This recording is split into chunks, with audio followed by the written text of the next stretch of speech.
It's Saturday morning, live from across the Bostik Leagues. This is Back of the Net, where your weekend football begins.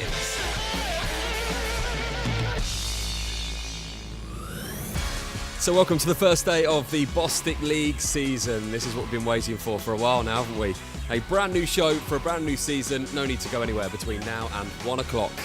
We kick off 40 weeks of shows with a look at the biggest favourites the league has ever seen. Harry Wheeler tells us how Billericay Town are going to cope with that tag this season.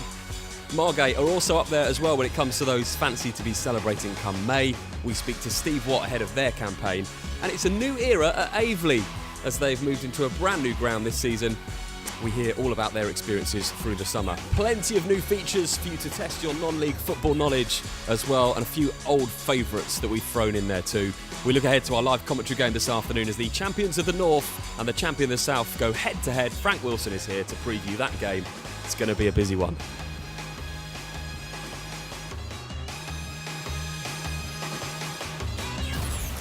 Back of the Net, where it matters. So a very good morning to you and welcome to the brand new show to start this season. Delighted to say that we've got a plethora of guests around the table. First of all, let me introduce Mick Sullivan, who's going to be joining us for the season. Official debut today, Mick, so welcome to the show. Looking forward to it, really looking forward to it, and speaking to all the sort of guests here today, so it's a new experience for me, so hopefully the non-league lovers out there are going to love this show.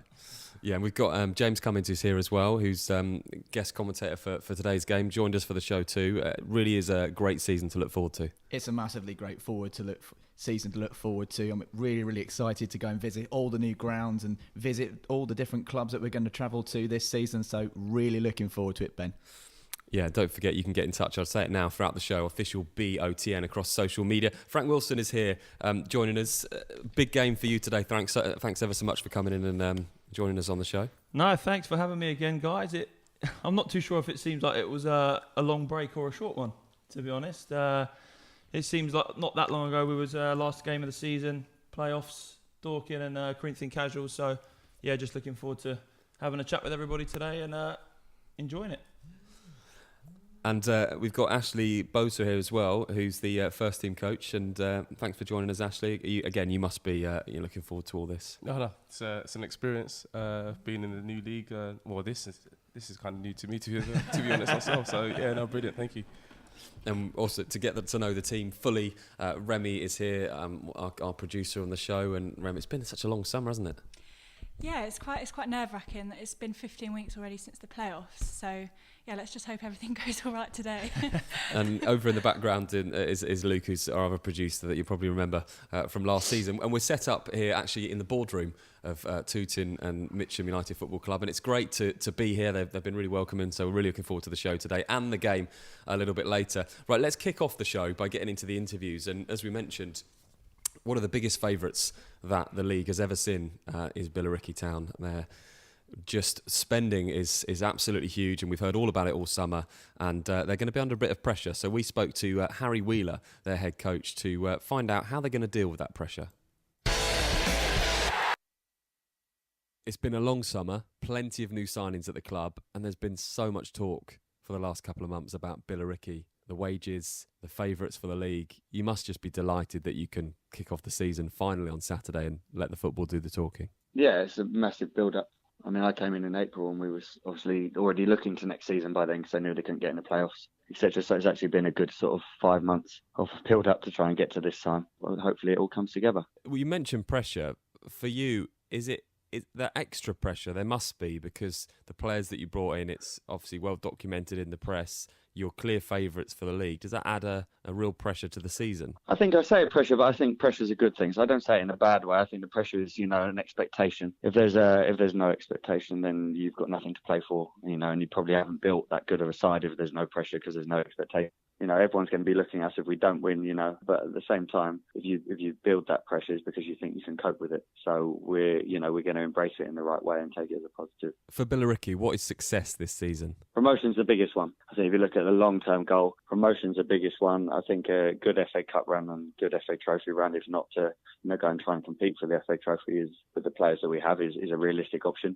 The FA Cup one, not so much, obviously. But the league promotion, a success for us is getting promoted and getting into the Conference South. So much talk about your club across the summer, about the signings that you've made, the likes of Jermaine Pennant coming in, Kevin Foley as well. People talk about the way the club's going and what you're trying to achieve. Is there a long-term plan that you're saying these players are going to get us perhaps to this level and we're going to look at the club as a whole after that? Yeah, there's a big long term. I mean, majority of the players aren't that old. I mean, some of the ex-pros that have come in still really look after themselves, are in good shape. They're not like they're on their last season. I mean, Paul Konchesky and Kevin Foley especially look as young as they ever did, and they're some of the fittest in the side. And the long-term plan is obviously to push this club towards the Football League. I mean, backed by the owner in terms of Glenn, in terms of how much he's put into the ground as well. If he wasn't there for the long term, he wouldn't be building in the ground, and that would just be the squad. And so the whole club is really pushing in the right way to make it an actual proper football club rather than just a football team. And so we're sort of,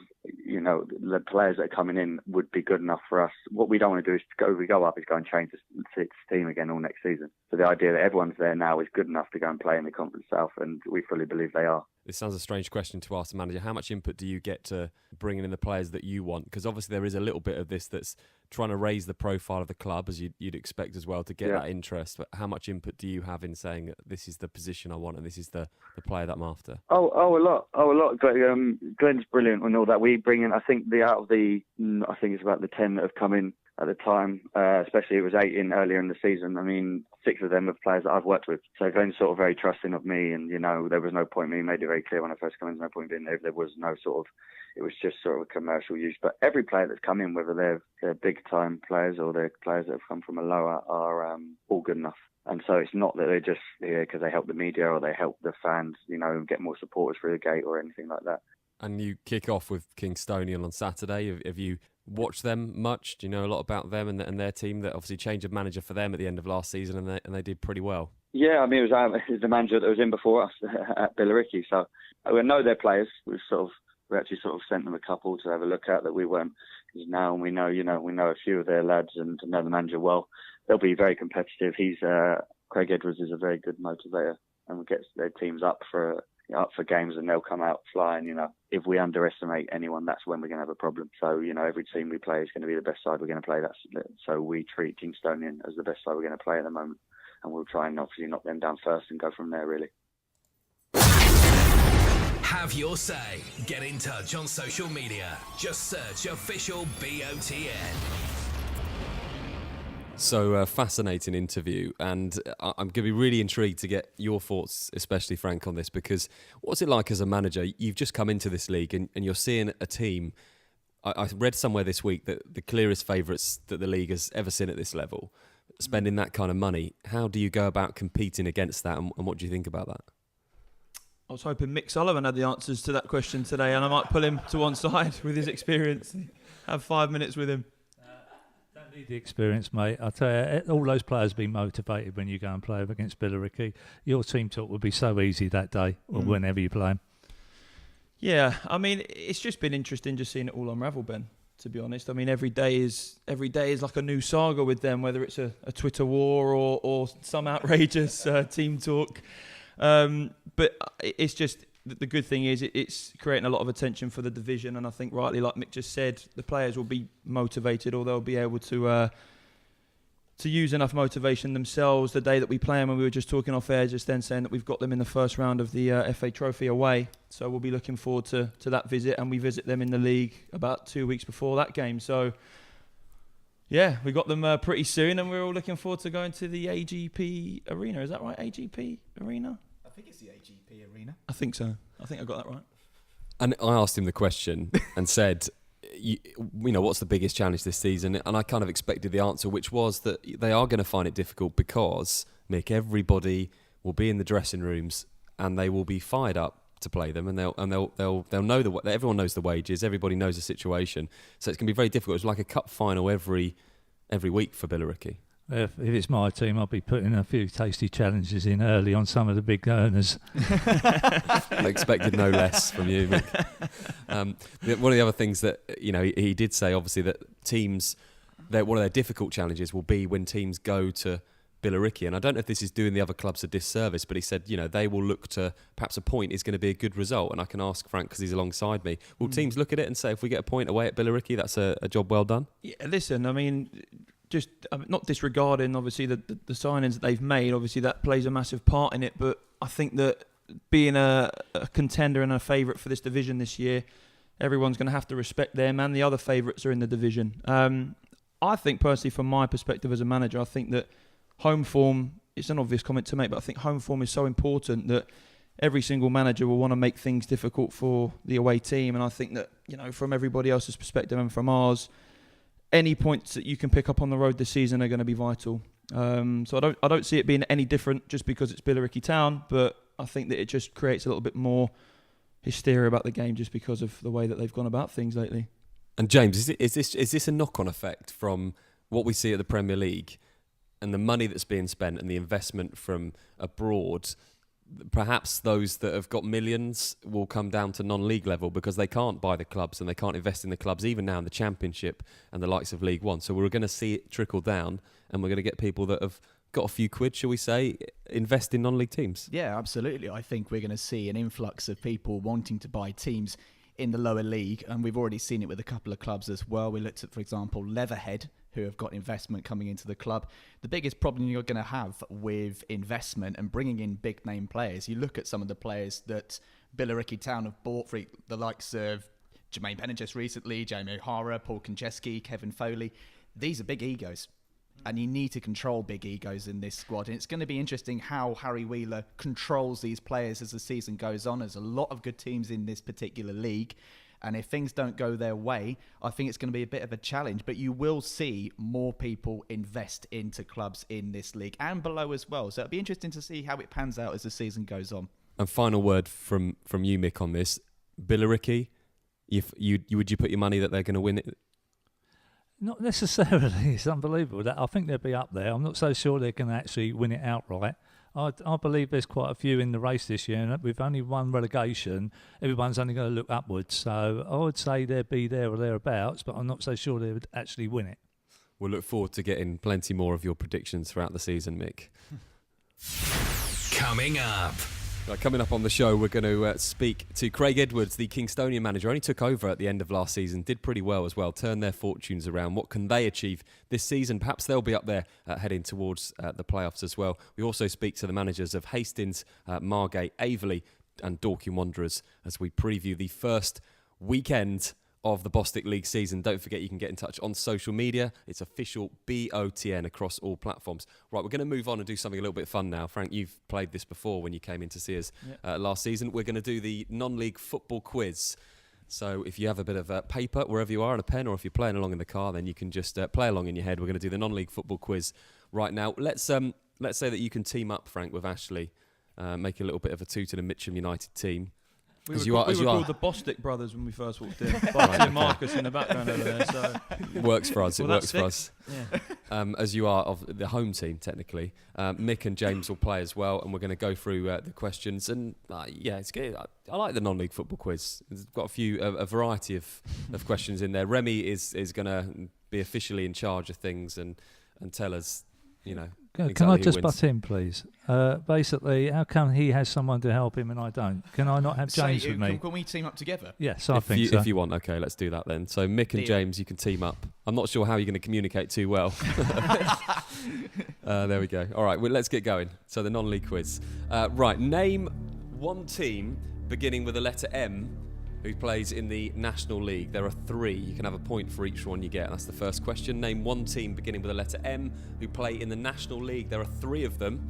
1 point for each question. Each one, rather. Oh, all right. Oh.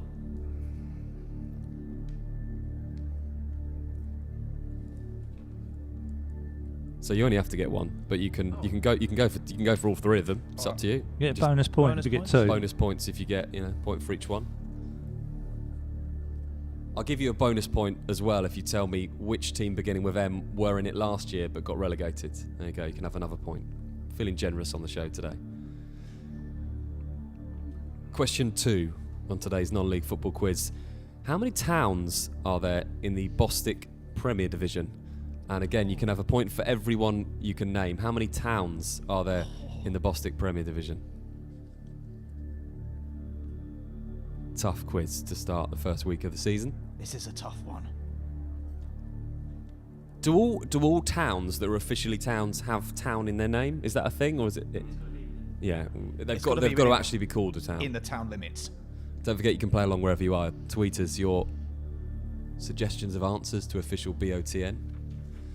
Okay, question 3. Alphabetically, which team comes first in the Bostik Division 1 South? Alphabetically, which team comes first in Bostik Division 1 South? Easy one, maybe? I see a slight theme coming here, to be honest. Question 4 of the non-league football quiz. Which Bostik Premier Division club play at the Queen Elizabeth Stadium? Which Bostik Premier Division club play at the Queen Elizabeth Stadium? You won't have seen it, but Mick's grin there said that he's probably getting a point for that one. I'm taking this serious, you know. I'm relying on you, Mick. And the final question in today's quiz, question number 5. Maidenhead United striker Dave Tarpey broke the National League South goal records last season, but how many goals did he get? Was it 35, 38 or 41? Dave Tarpey broke the National League South goal scoring record last season for Maidenhead United. Of course, they were promoted, but how many goals did he get? 35, 38 or 41 in the league? And I'm hoping that that's enough for you to get your answers. So we'll go through those answers very shortly. Did you find that easy, Mick? Reasonable. I thought I was going to struggle. I was rather hoping you'd come down to sort of like step 5 for me. Okay, we'll be back with the answers. Don't forget official BOTN if you want to get us across social media and get your answers in. You're listening to Back of the Net, powered by Promote UK. We're really good at what we do. Times are changing. We now live in a digital world where 9 out of 10 people use the internet to look for local goods and services. Whether in front of a computer at home or on a mobile phone on the go, people expect to find what they want, when they want, quickly and easily. The question is, can your business be found? At Promote UK, we specialise in getting local businesses found online. One highly affordable package will give your business a stunning mobile responsive website, which we guarantee to get to the first page of Google and keep it there. And we take care of everything: copywriting, design, hosting. We even offer unlimited amends all year round for no extra charge. So, whilst you're busy focusing on your business, we're busy making sure it can be found online all year round. Start your Google Page 1 journey today with a free online health check by visiting promoteUKLimited.com. Promote UK. We're really good at what we do. Are you looking for a little bit more than a good meal at a pub? The Half Moon is a hidden gem located in the picturesque village of Charlwood on the Surrey-Sussex borders. Proud of old traditions, this old English pub offers tasty fresh food with locally sourced ingredients, comfortable dining and traditional bar area, as well as a lovely garden for your enjoyment. Evening with friends or lunch with family, whatever the occasion, you can expect our friendly and welcoming staff to help. Half Moon Charlwood. Check out our Facebook page for upcoming events and live music. Need to refuel? Whether you're heading home or away, get ahead of the game and refuel at Dorking's Service Centre. Dorking's local retailer of quality BP fuel, Costa coffee and food to go. Find us at the traffic lights close to Dorking Halls or at dorkingservicecentre.com. From Premiership to Playground, MH Goals has everything you need for an outstanding football match, including aluminium and steel football goals, nets, line marking machines, team shelters, boot wipers and much more. Buy with confidence direct from the manufacturer with great prices available across our whole range of sports equipment. What's more, we offer fantastic discounts for all FA affiliated clubs. We pride ourselves on British manufacturing. We make all our football goals here in the UK and conform to the latest British and European safety standards. So call MH Goals direct on 01502 711 298 or visit our online store at mhgoals.com. Head to backofthenetsouth.co.uk tomorrow morning for video highlights and full match reaction of today's games. back to your favourite non-league football show, powered by Promote UK. We're really good at what we do. Back of the net, where it matters. Welcome back to the show. Loads more to come between now and 1 o'clock. And of course, we've got full live commentary this afternoon of Tooting Mitcham United against Brighton City Regent. Can't wait for that one. Before that, we're going to find out what everybody's got for the non-league football quiz. We all found it all right? Is it a good start? Mick, was that okay with you? Yeah, fine start. So first question, name one team beginning with the letter M who play in the National League. There are 3 of them. You can have a point for each one you get. Mick, let's start with you. Morecambe and Macclesfield. Yeah, I got Macclesfield. But I couldn't think of the other ones. Macclesfield was the one that stuck in my head because they were in the FA Trophy final last year against York City. But it's the others, they just didn't come into my head. I was confused by the question. When you said National League, I didn't know whether or not that covered North and South. No, I'd have said North. I'd have said North or South. So you could have had 3: Macclesfield, Maidstone, and newly promoted Maidenhead United. So we got two: Maidstone and Maidenhead. So win, that's good. I would have also given you one for me. What about the bonus point? I'd have given you a bonus point for Margate. Oh, Margate. Yeah, because they were relegated from the National League last season. So there we go. Who's winning that round? I think that was us. We had 3. If Mick's honest, I think it's 2. Well, let's have Mick and James playing separately. Right. No. Okay, Mick got 1. I got 1. I got smug against Morecambe, and they did 2 now. Yeah, they're League 2. They're League 2, Mick. Right, let's round this up and move on to question 2. Okay, question 2. How many towns are there in the Bostik Premier Division? A point for everyone that you could name. James, let's start with you. Oh, God. Lowestoft Town. Yeah. Carlow Town. Correct. 2. Billericay Town. 3. I'm losing the plot. No, I'm going to have to stick 3. Any more to add to that list? Lowestoft Town, Burgess Hill Town. Correct. Those 2 are both correct. It's 2 for you, Mick. How many more did you get? I could go on and on. I've done my prep work, and I could give you all of them. Well, if you give us all of Staines them. Town. Enfield Town. Correct. Bear with me a minute. Where's me have a little bit? He's got the whole lot there. Hang on, wait a minute. Whoa. What? No. If you've got to do your prep, I didn't know you were going to give me these questions. I've done my prep. I'm sorry. Right, so Mick's got the league table next to him. So we'll move on to Frank and Ashley and see what did you manage to get.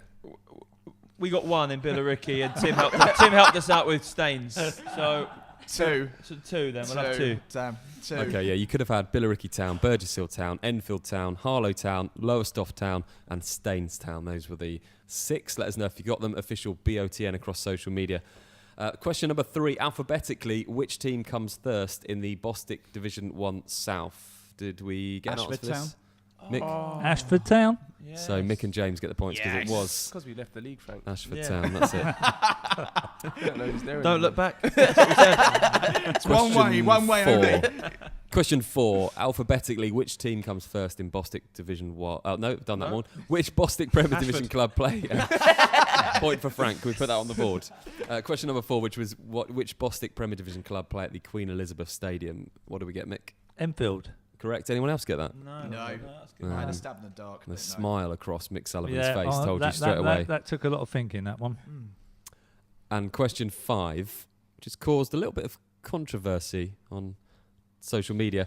Maidenhead United striker Dave Tarpey broke the National League South goal scoring record last season, but how many goals did he get in the league? I gave you 35, 38 or 41. What did you get? I went for 41. I went middle, 38. And I went bottom, 35. See, there's a little bit of controversy here. We're all wrong. What's going on? I've got on my answers that he scored 35 times in the league last season, but I don't know if I've now... You got it right. Do you think it was? Yeah, because it's my answer. So I've got that he scored 35 times in the league last season, beating Adam Birchall's previous record of 34 for Dover Athletic in the 2010-11 season. I wonder if somebody that's messaged in is the total amount of goals he scored in the season, because we were just looking for the league record that he broke. So 35. I'm going to go with that. Is your mic working? I don't know. Yeah, no, it is now. Yeah, we'll go with 35. So who do we have a message from? Ravit messaged in. I do trust his judgment as well, but it could be a case of Good old Rav. league goals. But we'll see. We'll wait for him to tweet again because he's listening. Or we'll get him to write the non-league quiz because you're incapable. Excellent. And we're going to stick with it, that it was 35 goals. Great. So who won the non-league quiz? Do we have? It's going to be Mick Sullivan, isn't it? Okay, so in first place with 7 was Mick, in second place with 6 was James, and then in third place, it makes it sound better, doesn't it, rather than last, it was Frank and Ashley with 4. Yeah, we'll go with third place. It sounds better. We'll do that again next week. Do let us know how you got on the official BOTN on social media. Right, next up, we're going to hear from Craig Edwards, the Kingstonian manager. Only took over, as we mentioned, at the end of last season. Did pretty well as well. And I caught up with him in the week to see what he thinks of this season. You only joined the club at the end of last season, so it must have been quite nice to have the summer to work with the players. Do you feel ready for Saturday? Yeah. We know where we want to be as yet. It's been a mixed bag pre-season. We only lost a couple of games, but where I want to be, we're nowhere near it at the moment. Does it affect you or the players that you're moving grounds and you're playing somewhere new?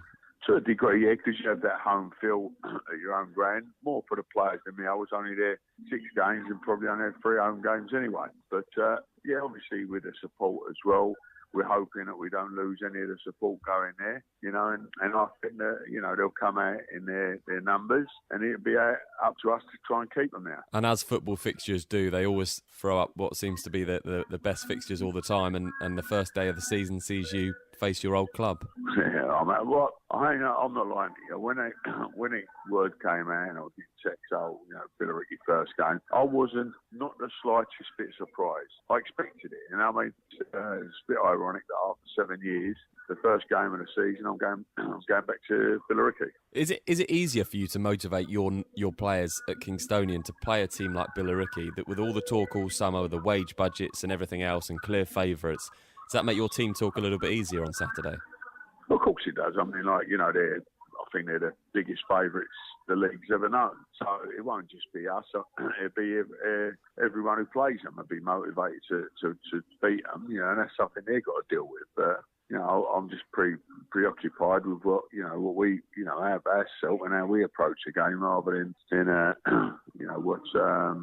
what Billericay are going to do. What's success this year for Kingstonian? Success would be the playoffs. We've got some very, very good players at Kingstonian. There's a couple of areas that I think we need to brush up on, and when we do that, I fully expect us to be sort of in and around it. Because we always produce sides that are very, very difficult to beat. For the best highlights from across the Bostik Leagues, visit youtube.com/back of the net. Yeah, fascinating interview from Craig Edwards at Kingstonian. And Mick, they really were struggling last year, and at one point it looked like they may drop out of the league, and Craig came in and he's an experienced man, and he sorted them out, and they went on a really good run, and in the end stayed up quite comfortably. On the last day of the season, they weren't involved in things at the bottom. Do you expect that he'll be able to get the best out of them again this season? Yes, I think so. He took them away to Gibraltar, I gather, for a bit of a team bonding out there. That's always good for the start of the season.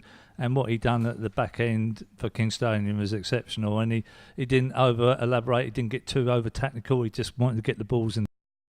And they lost Ryan Moss, who we saw play at Hampton and Richmond a couple of weeks ago. Really effective player, could run in behind, hold the ball up.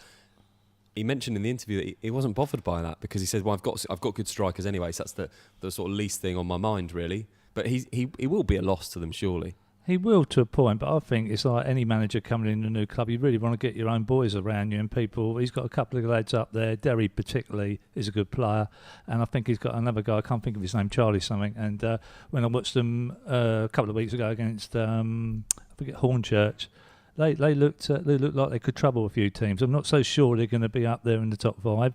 Craig probably won't thank me for that, but he probably like the fact that they're looking like mid-table element, particularly from what I've seen on the supporters on the Bostik League site, is sort of suggesting they're going to be middle diddle this year.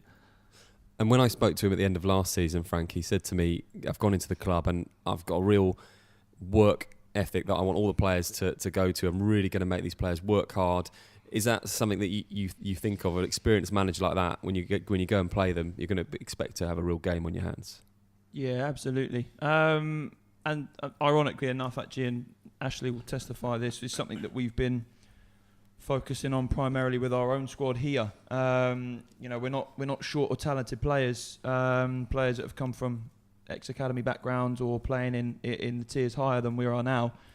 But having that work ethic and having that sort of that desire and that energy to play every week in, week out, is majorly important. So, yeah, definitely our expectations when we go and visit them this season will be that we're going to have to go and contest against a side that first and foremost are going to make it very, very difficult to come away with points. So yeah, no, I agree with that, and I think echoing what Mick said, Craig done a good job last season keeping K's in the division. And now he gets to sort of relish the opportunity to put his stamp on it properly this year with a full season under his belt. Coming up, we're going to do a brand new feature, which is called Mick versus the Manager, which you're going to really enjoy. And we're going to keep this leaderboard going all season. Remy's got some fixtures that she's going to give you both, and it's all about predicting what you think is going to happen today. Mick, you're going to be on the leaderboard all season, so hopefully you're going to do all right at this. Hopefully, you never know. I've done all right in the first bit. And Frank will kick off for the managers team today. We're going to do that in a little bit. Before we do that, I really want to talk to you about your club. We saw you a couple of times last season. Obviously, a fantastic year for you.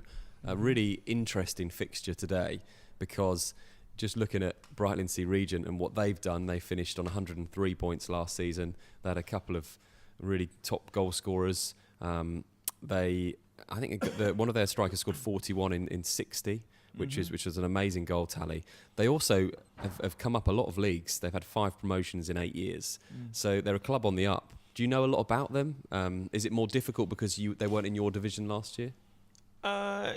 Yes, I guess so. I mean, we try as hard as we can as a staff to do as much background research as we can on the teams that we face.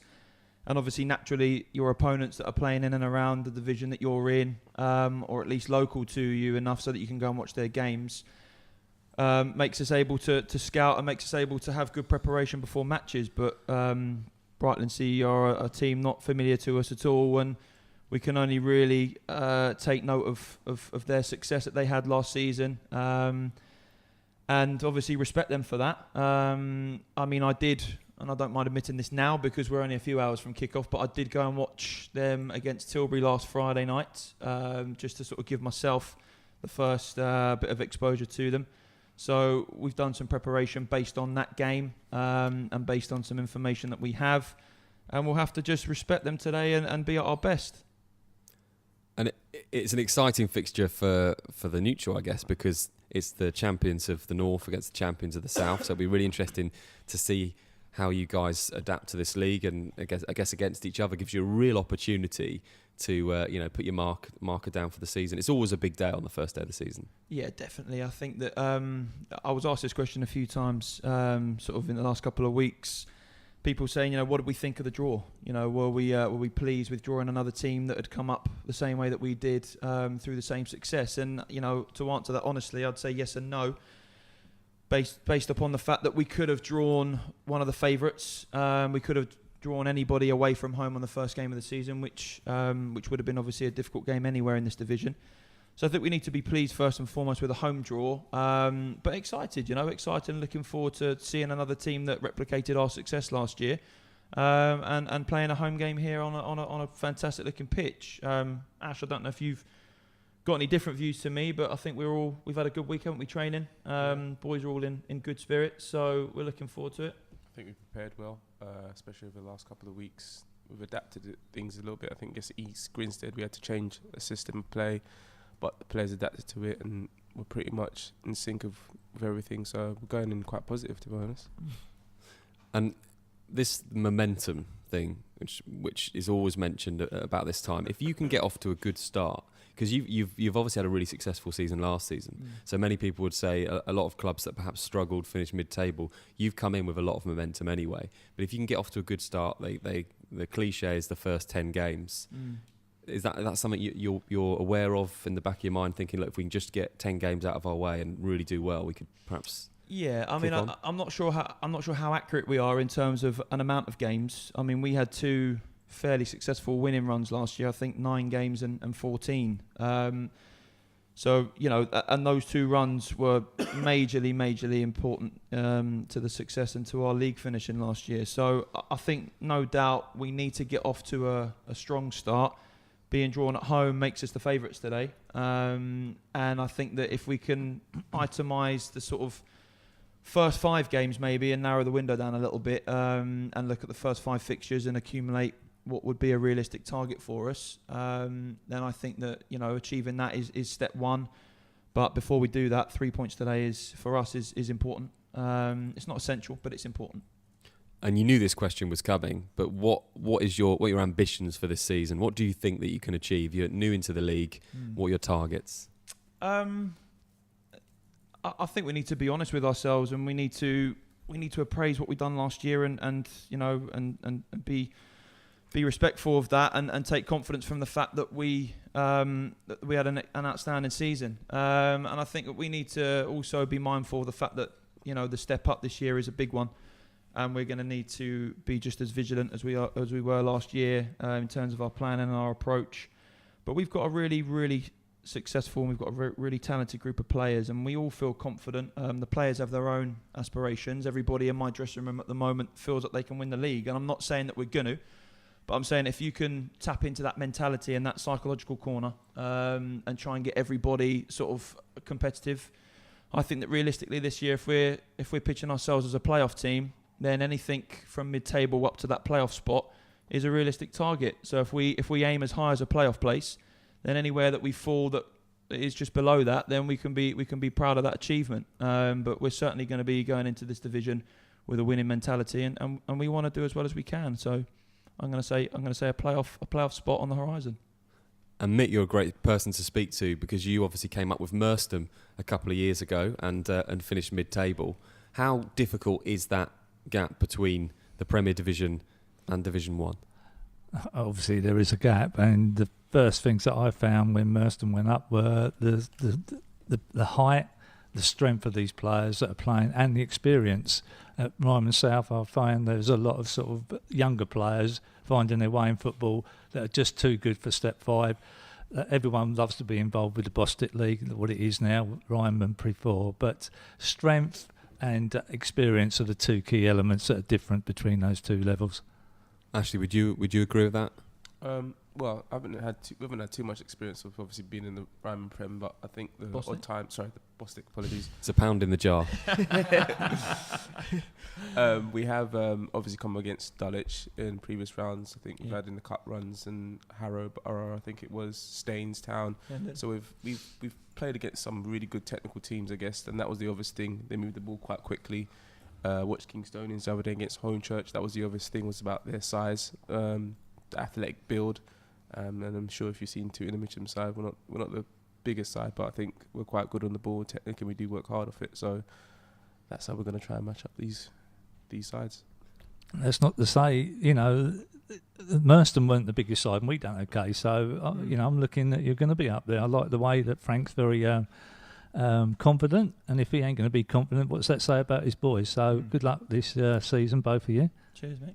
And when we talk about, we mentioned strikers and the goals that 2 strikers for Brighton and Sea Region, 18 and 41 last season they scored. Is that difficult, that jump up as well? You get fewer chances. You've got to take your chances. To having somebody that's going to put the ball in the net is even more important when you step up. Well, it'll be interesting to see. I don't know if Sol's playing today, but I expect he'd probably be looking after their main goal scorer, which is Aaron Godden. Yeah. Or Condon. Basically, that would be interesting from my perspective. Old player, Sol, and your captain this year. I never thought he'd end up being a captain, but great on you, because he just used to like the nightclubs and the banter. But fantastic. I think he still does. But he's a leader in those nightclubs, Mick. That's the idea. Yeah, sorry about that. That's why we've got you on the show, Mick, just to say it as it is. Look, I think we just need to be respectful and mindful of they've got key players in their side that hit big targets last season. And like we say, we need to combat that with players that we've got that can neutralise their threats. And I feel that we have. And we look forward to the game this afternoon. Don't forget you can join us for live commentary of Tooting Mitcham United against Brighton and Sea Region from 2:30. Right, we're going to try our new feature now, which we've got for this season, which is Mick versus the manager.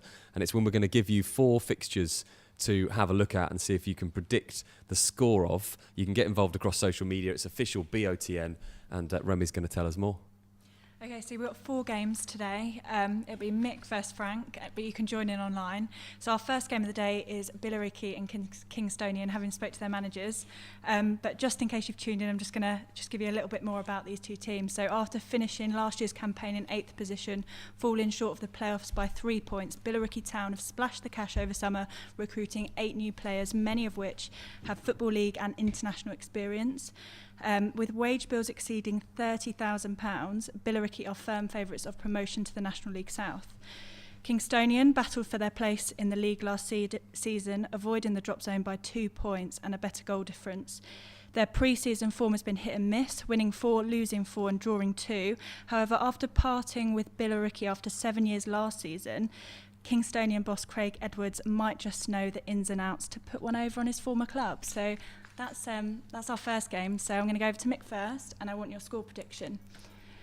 I fancy Billericay will win. It's about how many goals they might win by. Rob Tolfrey ain't going to thank me for this, but I would say 3-1 Billericay Town. 3-1. And Frank? 2-0 Billericay. Okay, game 2, we've got Thurrock and Margate. So last season, Thurrock earned promotion via the North Division playoffs with a 1-0 victory over second place Maldon and Tiptree. In their recent pre-season encounters, the Fleet have won both their August fixtures against National League South Bishop Stortford, which was 3-0, and Colchester under-23s, which was 1-0. As for Margate, manager Steve Watt has released 7 players over summer following their relegation from the Panorama South.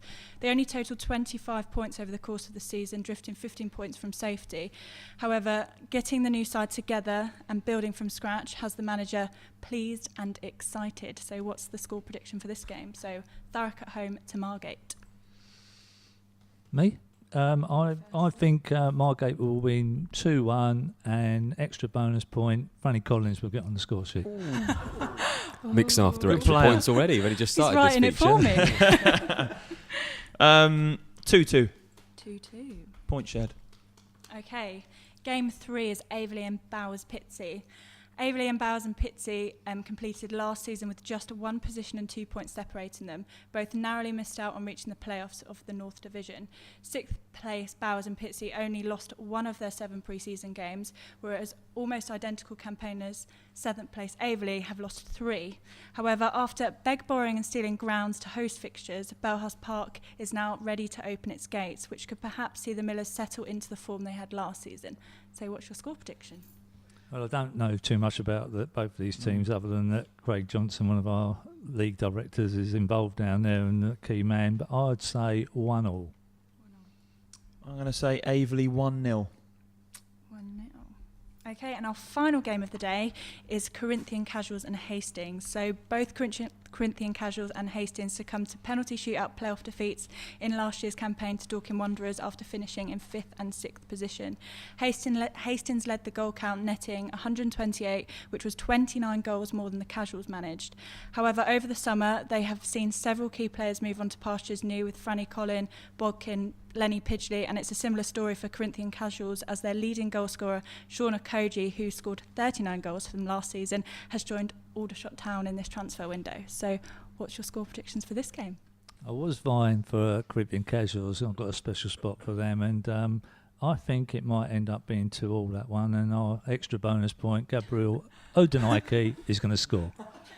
Have we built the extra bonus points into this table? Yeah, I feel like I'm losing already. No, I don't think I can put them in because you'll get 3 points if you get the scoreline right, but if you get the result right, it's a point. So can we not develop this competition? Well, we might. We'll put it to the board later, but we'll stick to how it is right now. Don't forget the show will be up for you to listen again. If you've just tuned in now, it'll be up for listen again tomorrow. So Mick, what you can do is you can go back on tomorrow online, backthenetsouth.co.uk, listen again and just check whether you were right with the goal scorers. I think I'm leaving myself open for a fall here. I've got hopefully some supporters are going to give me some stick about this. I'm going to say Casuals win 2-1. 2-1. Yeah. I'm not going to go for a goal score. I'm just going to keep it that. 2-1. Okay, there are our games. Brilliant. And you can play along, as we said, with all of those fixtures. Let us know what you think. Official BOTN across social media. Right, coming up in a moment, we're going to talk about the topics across non-league from the last week. Before that, just a gentle reminder of our brand new show, The Final Whistle. Join us from 6 p.m. for the final whistle, bringing you all the results, talking points and interviews from across the Bostik League. Back of the net, where it matters.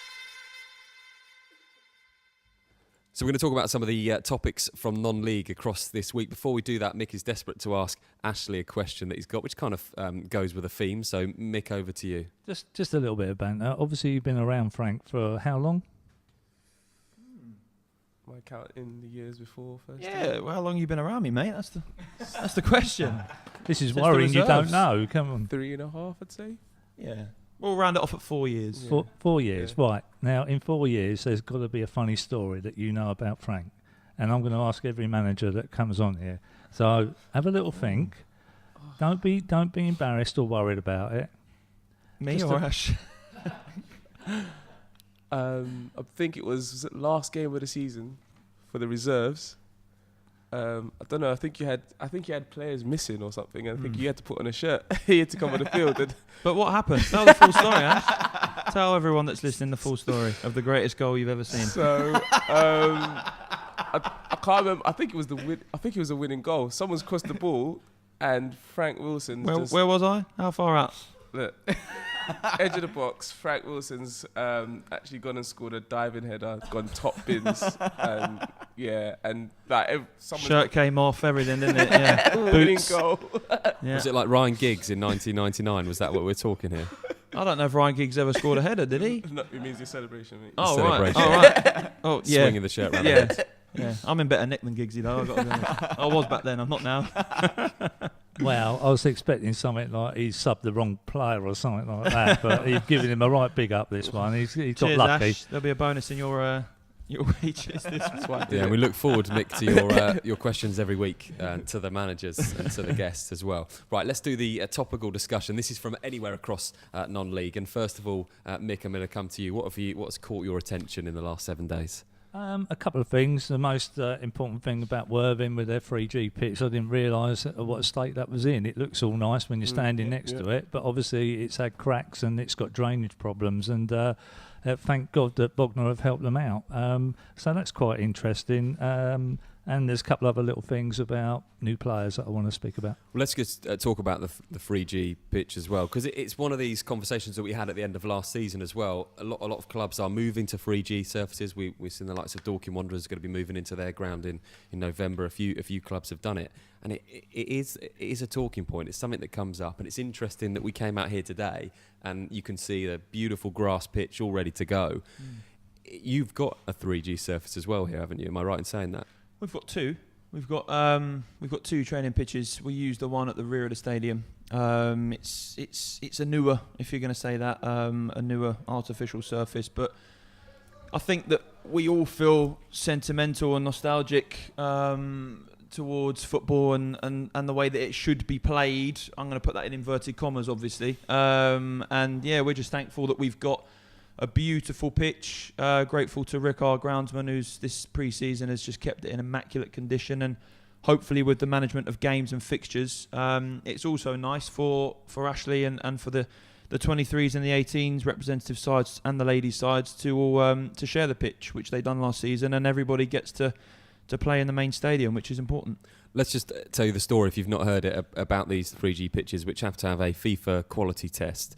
And there are uneven areas in the pitch. It was caused by rainwater causing movements in the stone base of the surface. The pitch has got to be completely relayed. That's why they've had the problems. They're looking at temporary solutions. The club has mentioned that it had to play their home games with Bognor Regis until the surface is ready. And FIFA insist on this quality, which you need quality control in it. I just want to move away from that though and just get your opinion and be interested to see all the guys around the table.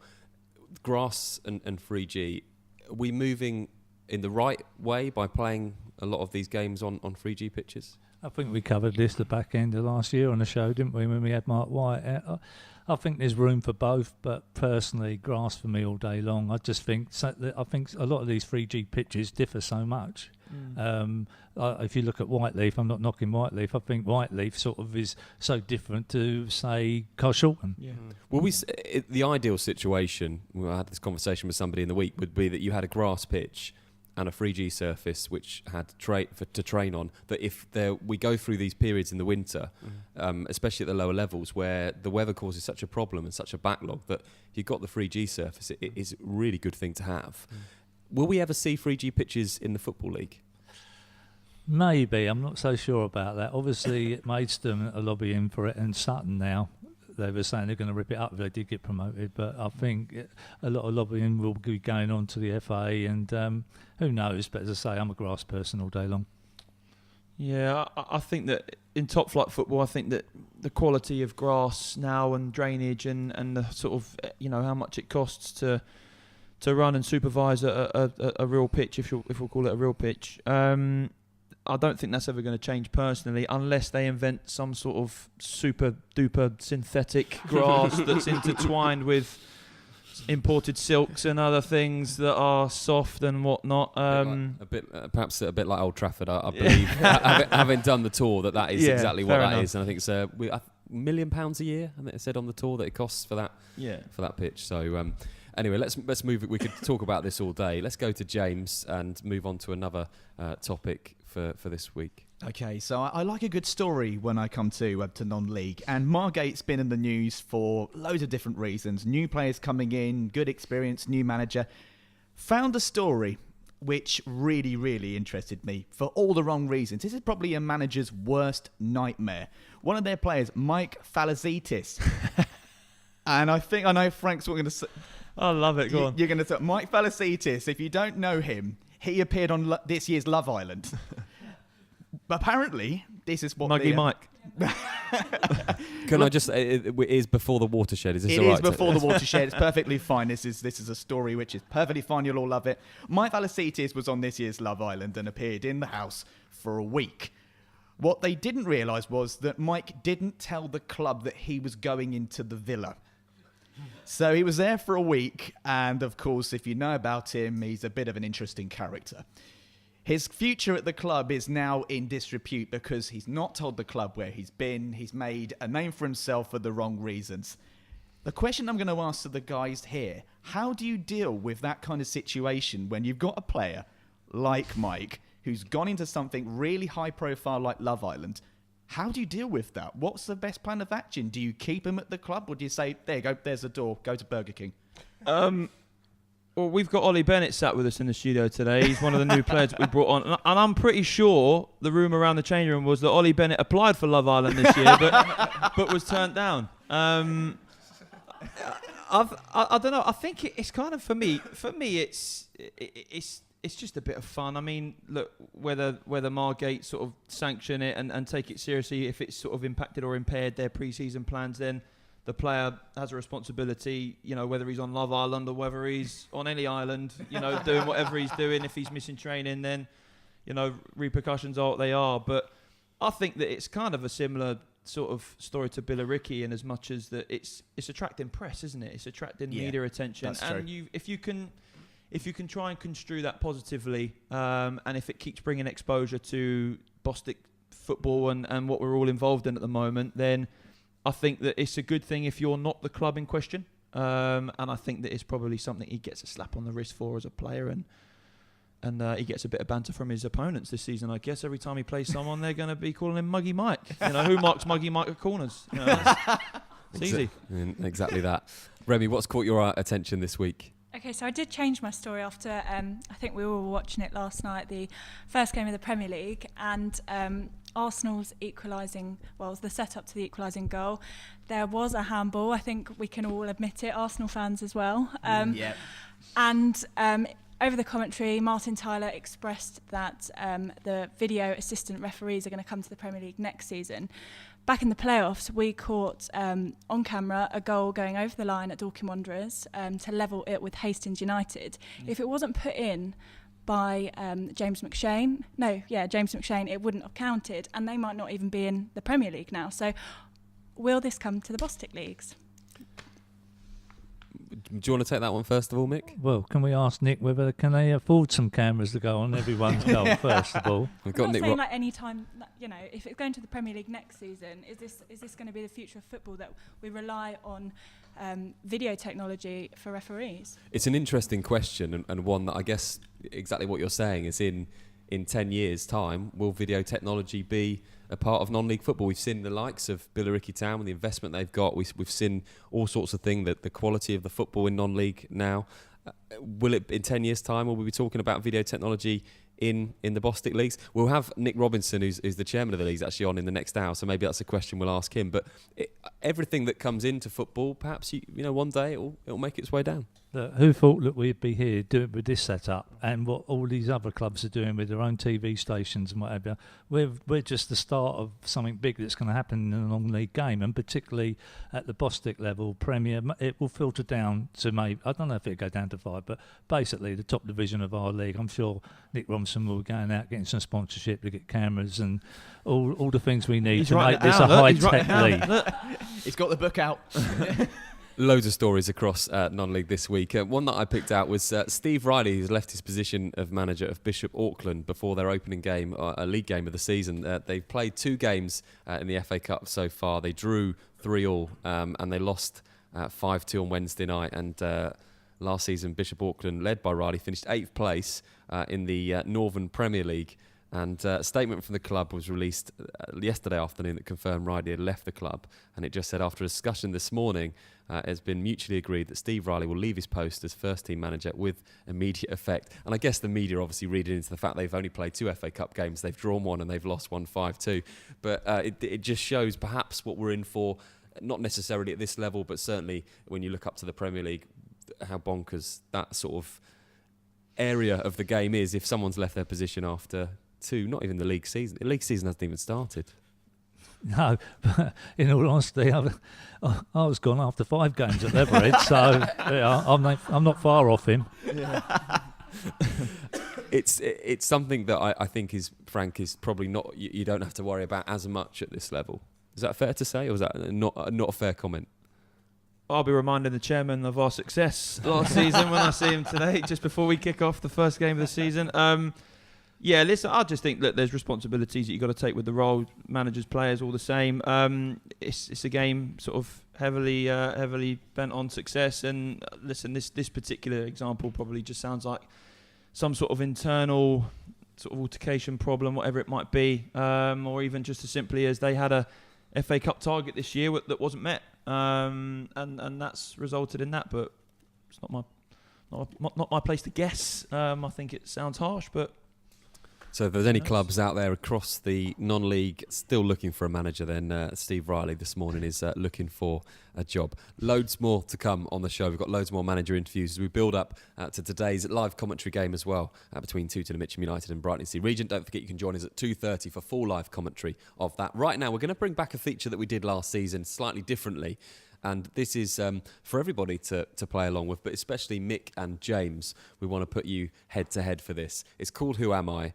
And your task today, and anybody that wants to join in official BOTN across social media, is to tell me which club that I'm talking about here. I'm going to give you a few clues and your chance to have a little guess of which club you think this is.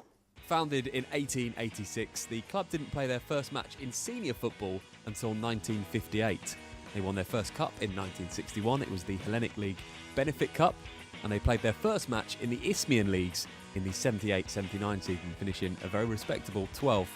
The population of this town is 5,767, and if you were to get to the ground by railway, you'd need to use the Reading to Taunton line. The Kennet and Avon Canal, and also the River Dun, feature in this town's scenery. It's on the border of Berkshire and Wiltshire. And notable people from this town include singer Will Young and footballer Charlie Austin, who started his career with the club.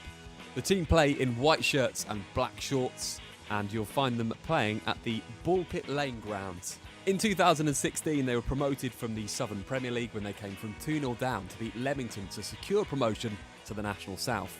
And last season, they were prevented from playing in the National South playoffs because their ground didn't have the required 500 covered seats across 2 stands. But Who are they? You're listening to Back of the Net, powered by Promote UK. We're really good at what we do. Times are changing. We now live in a digital world where 9 out of 10 people use the internet to look for local goods and services. Whether in front of a computer at home or on a mobile phone on the go, people expect to find what they want, when they want, quickly and easily. The question is, can your business be found? At Promote UK, we specialise in getting local businesses found online. One highly affordable package will give your business a stunning mobile responsive website, which we guarantee to get to the first page of Google and keep it there. And we take care of everything: copywriting, design, hosting. We even offer unlimited amends all year round for no extra charge. So, whilst you're busy focusing on your business, we're busy making sure it can be found online all year round. Start your Google Page One journey today with a free online health check by visiting promoteUKLimited.com. Promote UK. We're really good at what we do. Are you looking for a little bit more than a good meal at a pub? The Half Moon is a hidden gem located in the picturesque village of Charlwood on the Surrey-Sussex borders. Proud of old traditions, this old English pub offers tasty fresh food with locally sourced ingredients, comfortable dining and traditional bar area, as well as a lovely garden for your enjoyment. Evening with friends or lunch with family, whatever the occasion, you can expect our friendly and welcoming staff to help. Half Moon Charlwood. Check out our Facebook page for upcoming events and live music.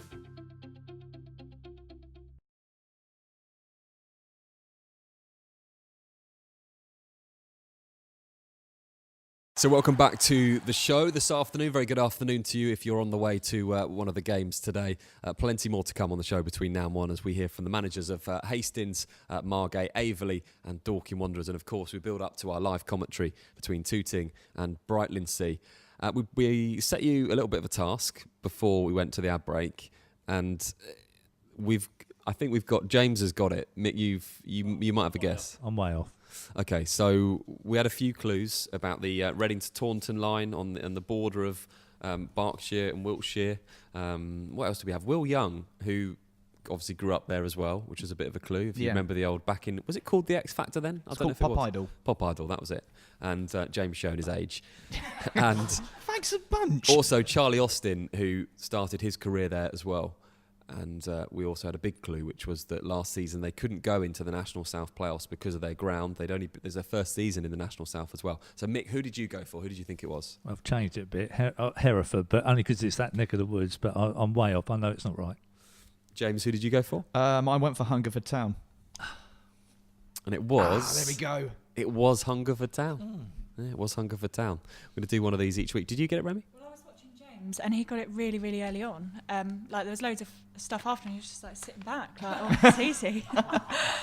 It's all about the train line. It's all about the train line. When we went to the ad break, Mick did say, that's not my neck of the woods. Can you give me something a bit better than that next week? Yeah, I know. Pitiful, that one. Pitiful. We'll see what we can do. We've got Frank Wilson, the manager of Tooting Mitcham United, with us. We've also got Ollie Bennett, a midfielder from the club. Very good afternoon to you, Ollie. Good afternoon. Let's have a chat with you about this season. Obviously, a fantastic day for football fans, managers and players. First day of the season, we came here, went straight outside and had a look at the pitch. You just must be raring to go. Buzzing. I love first day of the season. To do it at Tooting Mitcham, because last season I don't think I was here at the beginning of the season. Not quite. But just to go onto the pitch when the game starts, just getting that first kick, I love it. I love first game of the season. So you joined the club last year from Crystal Palace. Yeah. Tell us about your time there and what it was like to be at that club. I've done 10 years at Palace. I was there from when I was 7, got all the way through to and done my scholarship and had a lot of injuries, and then didn't get offered a pro, and then come out, got in contact with Frank, and then from there, when I won the league, it's good. Good first season. Good first season.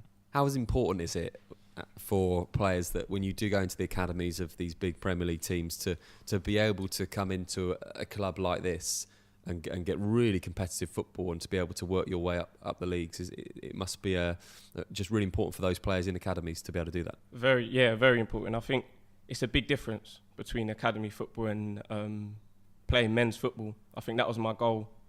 I wanted to go down to go to a team where you're playing men's football every week, and you're just I wanted to be a regular, getting into the team and then playing in a league like this. It's great experience. And Frank, that's something that the debate goes on, doesn't it? We saw last year the under-21 competition that the likes of Manchester City and other big clubs could enter teams into the, I forget the name because they changed it so many times, of these lower trophies that was predominantly for League One and League Two clubs. But they still say, you know, because the argument is the under-21 league and the under-18 academy football just doesn't replicate what, for example, Ollie, you probably got last year. Yeah, it's difficult trying to define that catchment age. I mean, Ollie falls into a category of players of ages where, like he said, you know, they get to a certain stage of their growth within a professional club, and then it's almost like there's an immediacy to men's professional football. You know, we're just thankful that we've set up good partnerships and good working relationships with clubs such as Crystal Palace, who we hosted again this year in pre-season, and good relationships with their coaching staff. And you know, we're a phone call away, and we can just pick the phone up, speak to them about players like Ollie, who, you know, through whatever reason it might have been, were unsuccessful in receiving their pro contracts. We can give them a good environment here, a competitive environment. And I think Ollie had a difficult task when he came on board last season, because it's a massive transition, and I don't think these players fully expect or understand it as soon as they come into this sort of senior environment. You know, and we need to quickly integrate them into our squads. And Ollie's been outstanding. I don't mind embarrassing him here, sat next to me today, but he's a remarkable lad. He's got a fantastic attitude. He's carries with him all the positive and good traits from professional football and all the good things that he's been taught. And he's a template. You know, the other players that have been more involved in non-league football than him can learn from him. And you know, we said it off air earlier. He was the winner of our Player of Pre-Season award, deserved winner, and he's got a big year ahead of him. And Mick, was this something at Merstham that you looked at when you perhaps got promoted? Players in academies, I know you've got a lot of knowledge around the non-league game. Did you look at those academies as well? Perhaps the likes of Crystal Palace, that again was local to yourself at Merstham and Leatherhead. Yeah. Hayden had a few agents that contacted him last year and come into Merstham, and I think they found it particularly difficult at the start, like most blooding into like these streetwise guys that you're playing against, rather than these pretty sort of like picturesque sort of flat pitches, and that you're going to go to, how can I put it, like long trips to Suffolk on a Tuesday or Wednesday night, pouring with rain, going out on a pitch that's as bobbly as hell. That is the education as far as I'm concerned. I don't know whether you got much of that last year in Ryman South. You probably did, and you probably have learnt a lot from that. Definitely. And I just think playing for points, because in the academy system, even though you're playing in the league, it's not as competitive with the fans and the expectation of having to go out and get 3 points. Yes, most definitely. And the most thing, have you really, really enjoyed it? I've loved it. And have you got stronger? Have you got into the weights room to sort of tackle these big sort of Essex and Kent boys? Well, by the looks of him, yeah, it doesn't. He might have his dad's shirt on today. That might be disguising the. We got a couple of pictures actually. We'll get one. We'll get one on social media, and we'll talk to you more in a moment. Right, let's move on with our next interview. We caught up in the week with Adam Hinshelwood, the new Hastings United manager. Had a great season last season. Hastings into the playoffs, of course, and lost in the semi-final. Adams took over in the summer, and I caught up with him on Wednesday, and here's what he had to say. So, obviously, you've just come in, but how much does the disappointment of losing to Dorking Wanderers in a playoff game have a bearing on tomorrow's game, because of both teams are, lost in the playoffs last season? Yeah, I think there's obviously the nucleus of that side from last year still there. So, from my point of view, just try to get in and freshen everything up and get that out of their systems as early as possible, really. So, I don't think it'll have too much of a bearing, if I'm honest. The management has stayed the same, and everything has stayed the same, and might have had a bit more of a bearing, but because things have changed a little bit, I think it changes perspective a little bit. What's the target for this season? I think we'd like to just be as competitive as we can. Obviously, the club's a big club for the level we're playing at, so expectations will be on us to at least be where we was last year. Sometimes it takes a bit of time, especially the way we're looking at going with young players. They're going to need time to adapt. Other than yourselves, who stands out as promotion rivals this season? I think the first 2 games that we've got will give us a clear indication of where we are, because for me, I think, I've been to see Corinthians play pre-season, and Carl Shorten, the players that they brought in, the 2 teams that will definitely be looking for the automatic spots. Because of the way the league's structured this year with 2 going up, I think a lot of teams are looking at that going, this might be the year where we invest a little bit in our squad and have a real go to go up. So I think this will be a tougher year than ever. I know it's what's the one thing that you've wanted to change, having known and looked at the team from last year? What's the one thing you want to change about the team for this season? Obviously, they scored, is well documented the amount of goals they scored. Carry on that same vein and playing an attacking style, but also more clean sheets.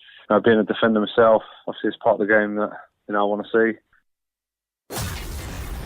Have your say. Get in touch on social media. Just search official BOTN.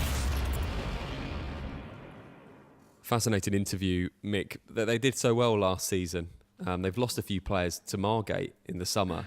How do you think Hastings United will go again? They were top scorers in the league last year.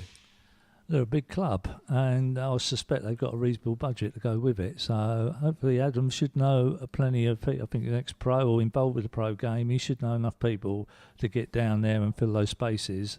I'm sure Adam, was he at Worthing last year or the year before? Was he involved down there? I might have the wrong guy, I'm not sure. But either way, it's a big club. It will have the budget, and they will get the people in there. It might take them a few games to get rolling, though. And losing Franny Colling was obviously a big blow to them going to Margate. Yeah, I've heard of that guy playing for Maidstone, and to see him play for Leverett, when I watched Leverett, I was trying to get Hayden to get him to go to Merstham, and we did try, I think. Fantastic player, experienced, casually gets around the pitch, always wants the ball, pretty much like Luke Moore's going to be doing for Dorking Wanderers this year. And we'll be able to watch Hastings United, I think, on Bank Holiday Monday coming up at the end of the month as they take on Lewis. And you played them a couple of times last season as well, so you know a little bit about Hastings. Yeah, we had one of our most memorable games there last season, down to 10 men after 20 minutes. Tenny, our left back, scored a goal of the season. Screamer from about 40 yards, ran it all the way from left back, and beat Pidgley in the goal. But yeah, massive loss to them in Franny and in Bodkin as well. I thought that Franny and Matt had good synchronisation as players. Matt always knew Franny's runs, and I think that now that they've both joined Margate, it'll be interesting to see who Hastings have replaced those 2 boys with. And Lenny Pidgley as well has gone from Hastings to Margate. Have I got that right? I think you got it right. Yeah, that's correct. Has he gone to Margate as well, has he? Yeah, he has. He has gone to Margate. All right, interesting. So they signed a few players from there. It'd be interesting to see how they get on this season as well. Do you have to go yet, Frank? Are we taking up too much of your time? No, my players will start strolling. Well, Mick said I should expect Sol Pat to stroll in from the club about 1:30, 1:45. So I've got a little bit more time. Right, we're going to play our next feature, which is called Kit's Really Easy. And this is where we're going to get Luke, one of our producers, to play against Remy, who's our other producer of the show, just to get them guys involved. And it's one we came up with. I'm not shy to say that we came up with this quite last minute. Last week. Yeah, very last minute. So the idea of this is that you have to. Luke's going to go first. We've sent Remy out of the room, by the way, and you have to guess the shirt colour and the shorts of the team. We're going to play a clip of each team, official BOTN across social media. See how many you can get of these. Luke's going to go first. Remy's out of the room, so she doesn't hear. So we need a shirt colour and a short colour. Tooting and Mitcham United are not in this, but if they were, you'd need to say black and white for the shirt to get the points. Yeah. James is the official adjudicator for this, and he'll be totting up the points. So play along wherever you are. Official BOTN across social media, and we'll kick off. We're not going to give you a time limit, so it's just about your score. Okay. Right. How many have I got? You've got 15 to get through. 15? Yeah, here we go. Oh my God. In fact, what I am going to do is I've decided we are going to put... let's do a timer. Let's put a minute on it. So you've only got a minute to do this. Right. So this is going to go really badly. There's a reason I sit behind the technical desk. Luke's first up with this feature.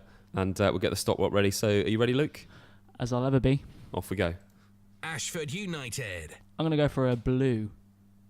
Shorts? White? Canvey Island.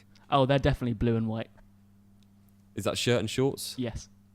Hampton and Richmond. Oh, we watched them the other day. Oh, they're going to be a... my mind's gone blank. I'm going to say maybe like a black. Billericay Town. Blue all over. East Thurrock United. I'm sorry to all these clubs. I'm doing really badly. Let's go with a black and white. Is that that's your shirt and shorts, yeah? Yeah. Harrow Borough. Red and red. Bognor Regis Town. They are green and white. Gloucester City. Yellow and black. Haventon Waterlooville. Blue all over. And that's the end of your minute. So you got down to Havant and Waterlooville. Yeah. There's a bit of pressure on that, isn't there? There's a lot of pressure, and I really don't know what I'm doing. Okay, we're going to bring... It doesn't show. We'll let Remy come back in Yeah, now. We'll get Remy. Mick to go and get Remy and get her in. So... Any ideas of how I did? We're going to... James will reveal all in a minute. We're going to let him go reveal through all it. in a moment. All right, thanks. So the idea is that you just have to guess the colour and of the shirt and the shorts of each team. We're going to try and get through as many teams as we can. Did you get any of those, Frank?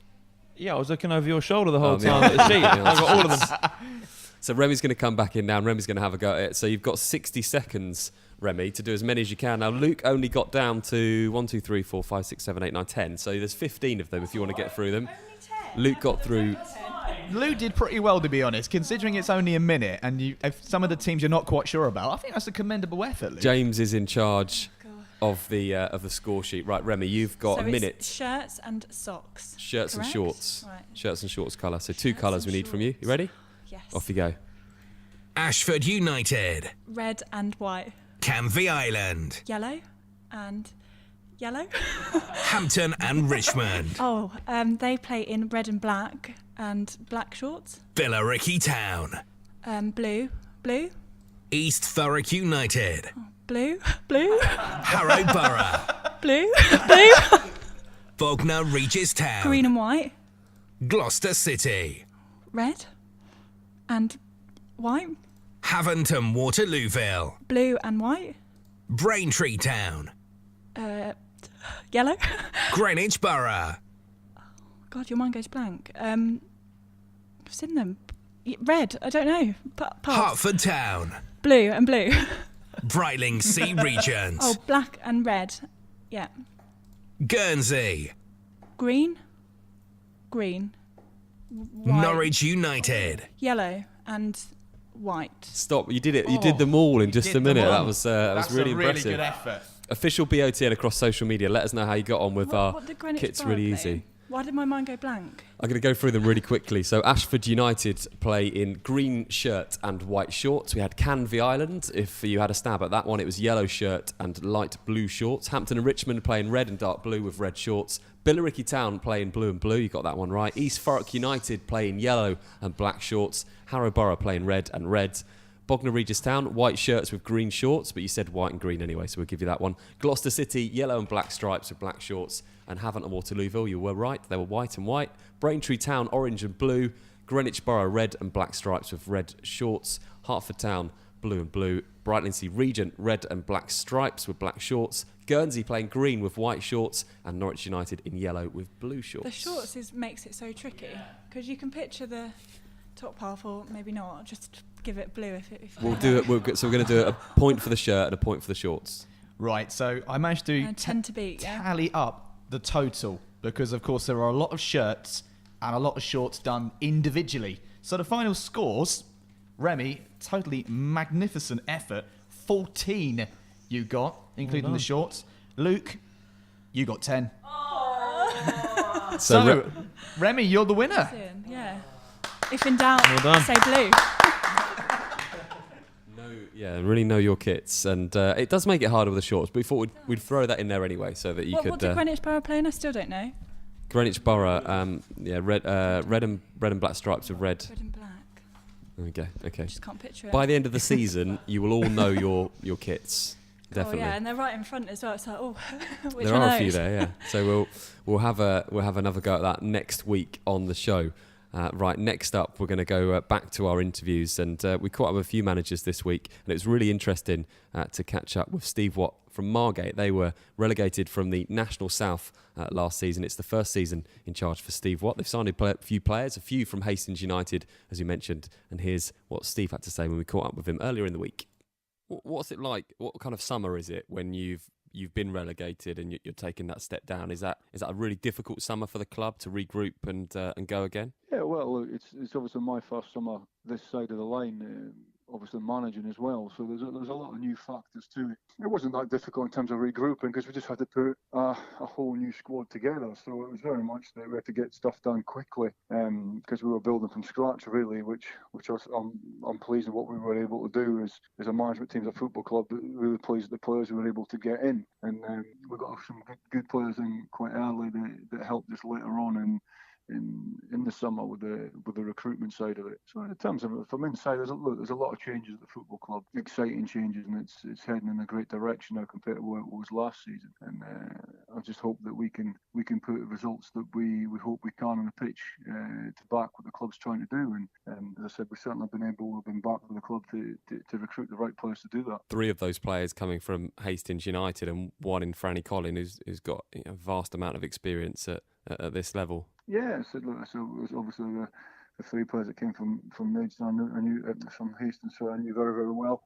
I took them there. I took 2 of them there, not so much hurry, but obviously knew of them. They scored between them 70 goals. So was always sometimes looking at what to do. Look at what I would like to bring them in. Someone like Franny, obviously is a seasoned pro at this level, if you like, and proven at this level, and he's known for getting 20 plus a season, and obviously got 33 last year, which is a great return for Hastings. And I'm hoping he can do that also for ourselves, and I'm full of confidence he'll be able to give us a good return of goals, because that's what Franny Collin gives you. That's why he's one of the most sought after strikers in non-league, and I'm just happy we were able to get him in. And everybody looks at the teams that come down and says, strong team, come down into this division, one of the favourites to go back up. Have you set your targets for the season ahead? Oh, we'll sit down. We haven't done that so yet in terms of an house. We'll sit down and have a chat. We've laid out what we expect, but what our goals are as a management team, as a football club. As I said, there's a lot of change happened at Margate off the pitch, and as I said, on the pitch it's very much the same. Look, we're not shouting any. Well, we'd love to be in around the playoffs, but it's not what I think we as a club think we can be. I think we're quite behind other teams. They've had settled squads for 2-3 years. But we would love to be in around the playoffs, of course we would, and we've certainly got a squad that would allow us to be there. And as I said, I'm just relishing the opportunity to get going. For all the best coverage from across the Bostik Leagues, visit backofthenetsouth.co.uk. Margate's an interesting one. We've mentioned them already on the show, but to drop down, you'd consider yourselves perhaps to be one of the favourites to go up. Is that your view of Margate, Mick? Most definitely. I think he's playing himself down. One thing I'm going to do this year is put pressure on people, and I think Steve has got a squad there that should be bang off in the playoffs, whatever way you look at it. But as managers, we all players, now we don't want to big ourselves up too much, but Margate are a big club. They have been up there. They have got the right financial backing. I know that one of the big backers, I think the chairman, left there a couple of years ago, but I think they've got another backer coming anyway. So, yeah, they're going to be up there, and they should be. And but Steve's playing them down a little bit. Yeah, he was. In the interview, he said, I suppose all managers, you came in, you said, actually, I'm looking towards the playoffs, but there's that other thing, I guess, if you've come down, you want to perhaps take the pressure off your players a little bit? Yeah, I mean, you see the examples of it in Premier League football, don't you, with teams dropping down into the Championship, Newcastle, Sunderland this year, and the expectation is from everybody as a neutral is, these teams should have enough resources to go back up. I think that it's a very, very difficult task. I think that psychologically and everything else you've got to factor into it. Once you've come down, you've got to manage the expectations of players that have felt deflated from a relegation, but then you have to try and get them feeling positive and back in a positive mind frame and get them back up. So it's a difficult one. But like Mick said, I think that there'll be a team that will that will be, if not in the playoffs, certainly only a short hair length away. So Frank, we're going to let you go and prepare your team for the game. Really looking forward to seeing the game later on today. Thank you ever so much for coming to join us. Thank you. And thank you to Ollie as well. Good luck today. Cheers, guys. And we'll speak to you after the game. Frank, 33-1. What do I do? Do I put my £1 on you this year? Do I do it? We'll let Mick. We'll let you think about that, and we'll come back after this. You're listening to Back of the Net, powered by Promote UK. We're really good at what we do. Times are changing. We now live in a digital world where 9 out of 10 people use the internet to look for local goods and services. Whether in front of a computer at home or on a mobile phone on the go, people expect to find what they want, when they want, quickly and easily. The question is, can your business be found? At Promote UK, we specialise in getting local businesses found online. One highly affordable package will give your business a stunning mobile responsive website, which we guarantee to get to the first page of Google and keep it there. And we take care of everything: copywriting, design, hosting. We even offer unlimited amends all year round for no extra charge. So, whilst you're busy focusing on your business, we're busy making sure it can be found online all year round. Start your Google Page One journey today with a free online health check by visiting promoteUKLimited.com. Promote UK. We're really good at what we do.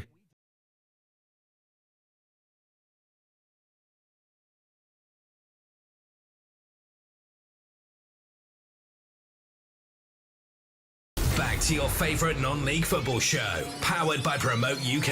We're really good at what we do. Back of the Net, where it matters. So welcome back to the final part of our show on this first day of the season. We're here till 1 o'clock, and of course we've got live commentary this afternoon from Tooting Mitcham United against Brightlingsea Regent. We're in their boardroom at the moment, and I'm sure they'll want to get set up very shortly for the game.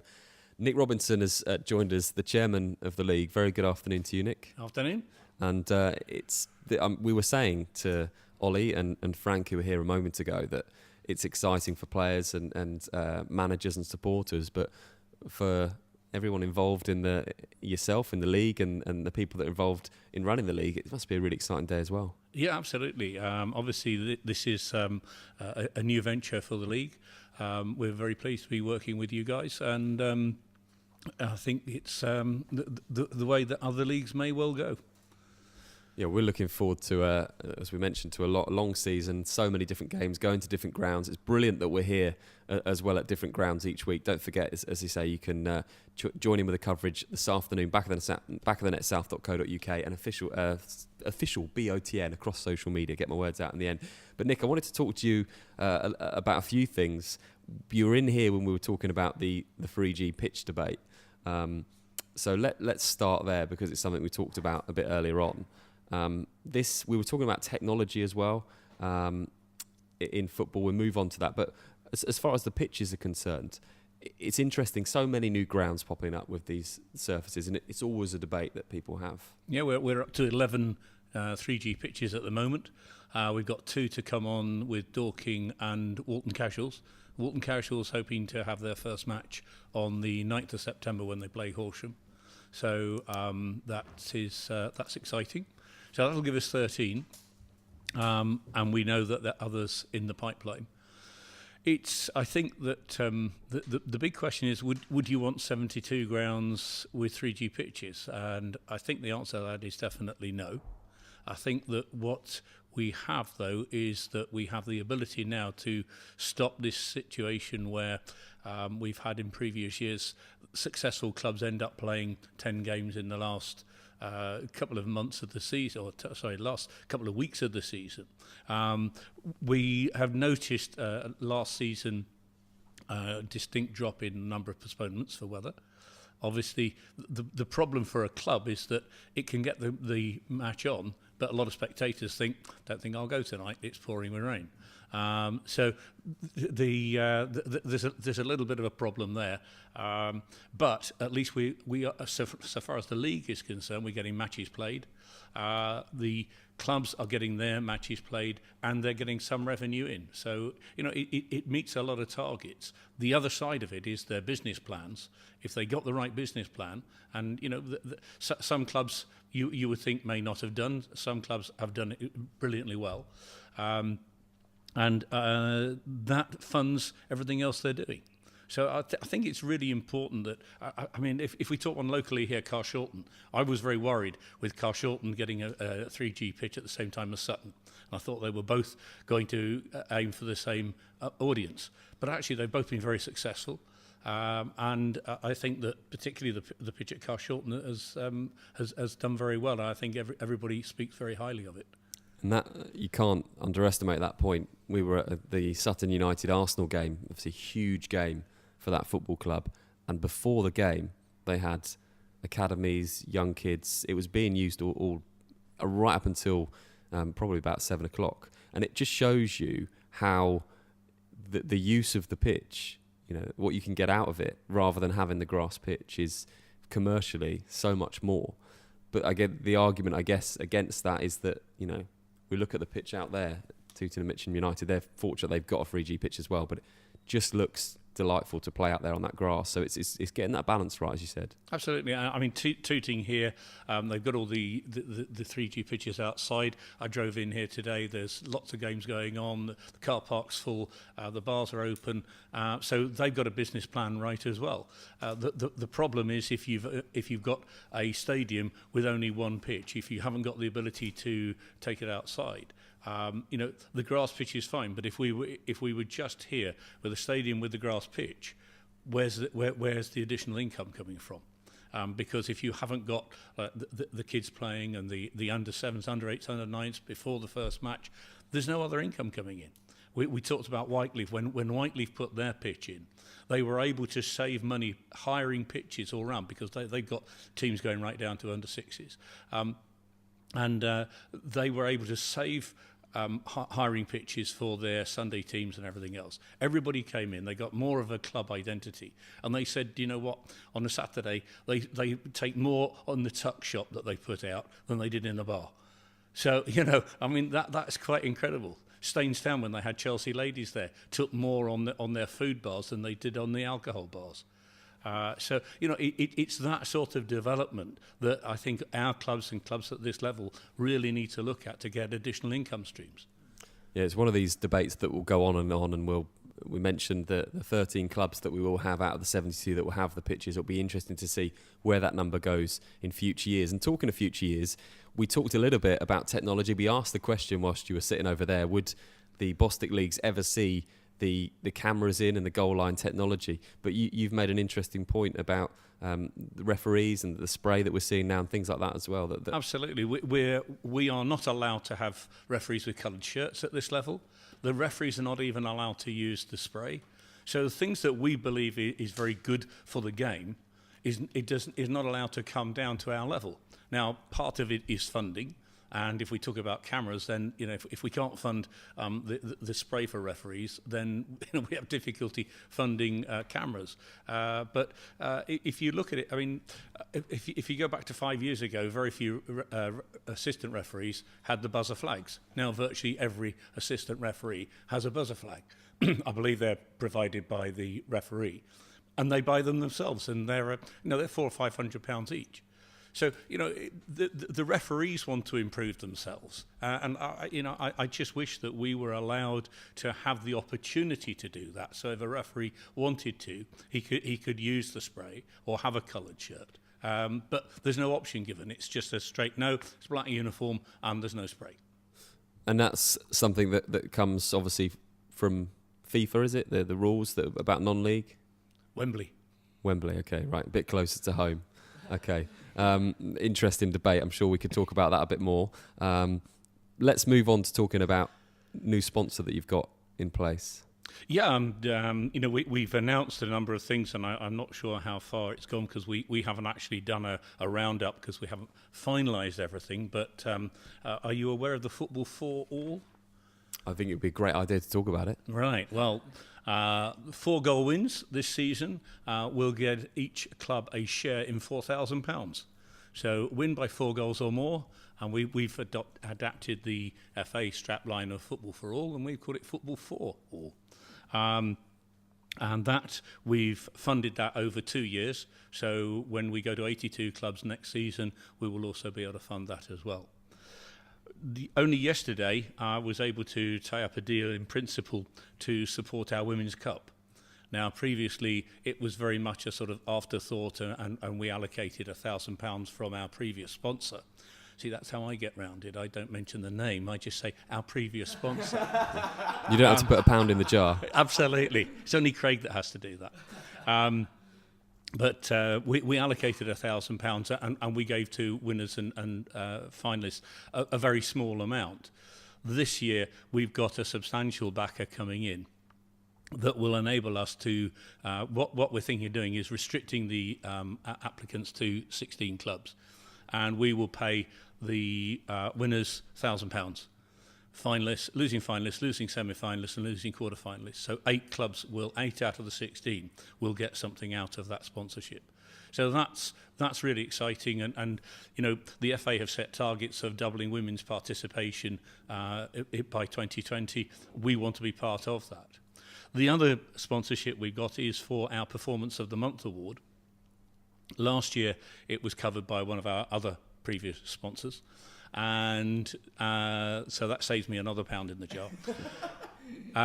And all that happened was we selected what we thought was in a subjective way, the Performance of the Month in each division, and that could have been the bottom club, you know, having lost 10 on the trot, winning a game, and we would give that to them, that sort of thing. So it spread it around. And they got a memento which they can put in the boardroom. This year we're going to get a sizable financial funding, which will give them a much better reward. And what we're doing is we're going to put £2,000 to each division for a Fair Play Award. So in the past, there's been one club that's got a Fair Play Award. What we want now is to have £2,000 split for 3 clubs in each of the divisions. So we've got 9 clubs will get something meaningful for having fair play. So those will come together. We've got contracts coming in on Monday, and then what we intend to do is to do a release next week, setting out all the sponsorships that we have. Yeah, some really exciting things and it kind of did link to that talk about technology and the pitches and everything like that, because these are all massive step forwards for the leagues, and really exciting things happening this season. Yeah, I think so. I mean, obviously, it's a very special season, particularly in Step 4, where we've got 3 clubs being promoted from each division, and there's that wild card, that the club that finished at the highest points per game across the 3 leagues is the 19th club to go up. So we could even have 10 clubs going up from Step 4 this year. Yeah, going to be a really, really exciting season across all of the leagues. Nick, before we let you go, you made a comment about mixed guests for Who Am I? And I want you to be able to voice that point. Well, I just worry about him getting to all the grounds that you're going to this season, because if he thinks that Poole is on the London to West Country railway line, then he's not going to be at many games. I better, if you tell me, I'll know where you are. I'll be his backup. I was off there saying that. Thank you, Nick. Can I ask 2 questions to Nick? You can very quickly. I get the chance, but very quickly. Yeah, don't worry. I didn't know you were coming on, Nick. First and foremost, as I'm going to make myself the leader, a union leader of the managers for this league. When will the club issue managers a pass to get into other grounds? Because I just find it a very difficult case, ringing up different managers or asking managers to do favours, ringing up secretaries and not all want to help you out. I've been thinking about this for the last few years. When is there going to be a time where managers will have a pass to get into other clubs' grounds, basically? I think probably never.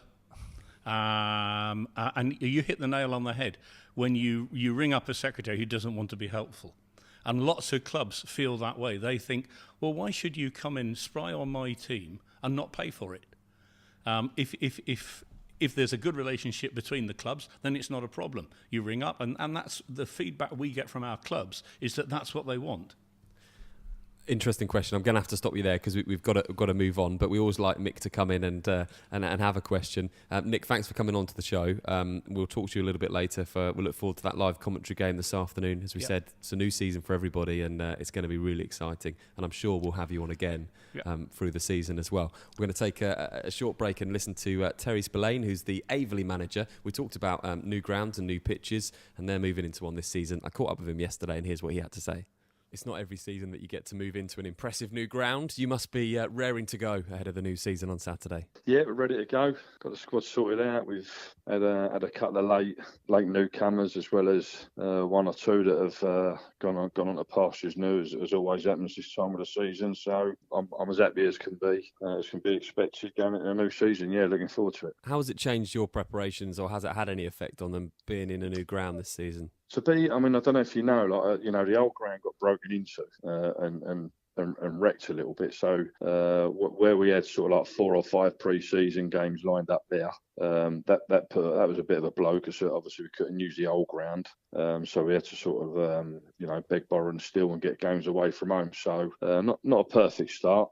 We've had a up and down pre-season results wise. But in terms of what we wanted to get out of it, we've had a good pre-season. We've learned a hell of a lot about players that we've got in, and learned even more about players that we already had. So going into the new stadium, full of excitement as you'd expect, is something that I'm looking forward to, and something new to me and majority of the players. So long season ahead, and obviously last year finishing in 7th with just 3 points away from the playoffs. Is it something to build on then? And you, like you said, the momentum of having that new stadium, perhaps trying to kick on for the playoffs this year? Yeah, we know, we know it's not going to be easy, but I, along with 23 other managers in the Isthmian, are going to be looking at playoffs for their teams, and if they're not looking at that, they're in the wrong game. But I think it's going to be a lot tougher this season. The league, I think it's going to be much tougher with the teams that have come down. There's a lot of money getting thrown about. A lot of teams have strengthened. There's only one team getting relegated, which could also have its own problems come January, February time when teams are safe. It may well be that they're cutting their budgets and cutting whatever.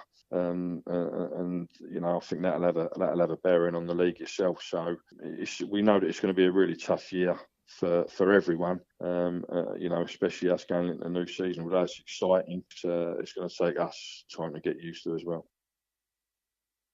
Interesting that it's going to take them a bit of time to get used to it. We talked a lot today about new grounds and new ventures, and we certainly look forward to going to Aveley as well. Right, next up, James is going to round up some of the things that have been happening across non-league in the last 7 days, and there's been quite a bit going on, James. Yeah, there certainly has been. We're going to start off with the FA Cup, and the first preliminary round of the FA Cup has taken place. Red Hill had the biggest margin of victory from the combined counties teams by beating Hailsham Town 8-0, whilst Walsall and Hersham defeated Myeloke 7-0. AC London beat Crawley down Gatwick 3-2, with Hawley Town and Hanworth Villa both scoring 5 goals each to knock out Rains Park Vale and Bedfont and Feltham from the competition. There are a number of midweek replays, with the Southern Combination side Haywards Heath beating Bedfont Sports, whilst Chessington Hook and Badshot Lee both join the rest in the next round. Moving on to the National League South, in the both former Bostik sides, Bognor Regis Town and Haverton Waterlooville, have both gotten up to 2 strong starts, with the same record of a home win and an away draw, leaving both of them in the top half of the table from the first 2 games.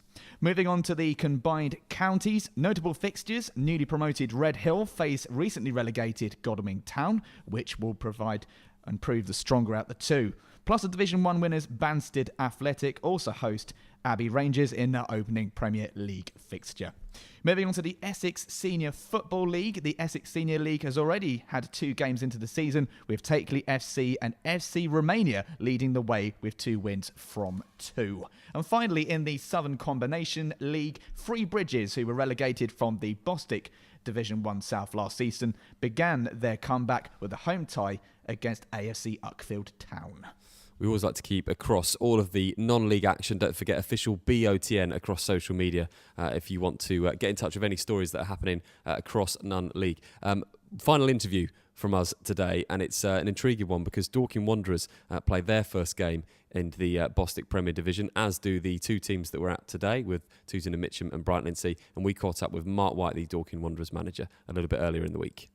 So first league game of the season up at Leiston, you probably could have had an easier start with the journey, and they did well last year as well, didn't they? Yeah, I think they was in the top kind of 5 most of the season. Had the league's top scorer, so they're going to be a stern test. But I think I'd rather us get a few tests in early, really, to see where we're at. I think the quicker we see where we're at, the better. And the step up, obviously, this season, has it made the summer any different for you this year? Not really. We've stepped up quite a lot over the years, so we sort of follow the same sort of process, really. Try to bring in 3-4 players better than what we had the year before. Give opportunities to those that were existing to step up. And then, like I said, really find our feet in the league and then work it out from there. So, tell us about the 4 new signings as well, which will really add, as you said, strength to your squad. Tell us the thoughts behind each of those 4 players.